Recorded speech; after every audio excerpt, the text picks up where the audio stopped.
Hello everybody, this is Alena with the MSU Museum, and today I'm in our Science on a Sphere gallery, and I'm going to be explaining a dataset called Agriculture, Food versus Feed. This dataset is also available on the SOS Explorer app.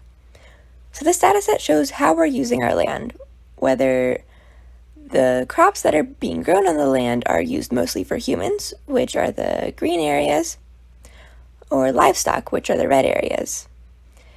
It's really interesting to see how this land use, this crop use, differs across regions. So, if we look over here at the US, most of our crops are grown to feed livestock. And around the western coast of South America and most of Central America, most of the crops are grown for humans.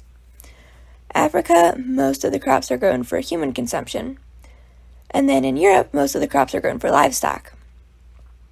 And then over here in Asia, there are regions that are using their crops for livestock, but mostly it's for humans, for direct human consumption.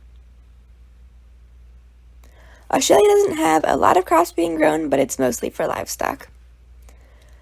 So all these different regions are using their crops differently, and when I say that crops are being grown for livestock, that means that the livestock, like cows, are eating the crops, are being fed the crops, and then humans are consuming those animals, right? And then for humans, it's one less step. It's things like corn or rice or potatoes that we are eating directly.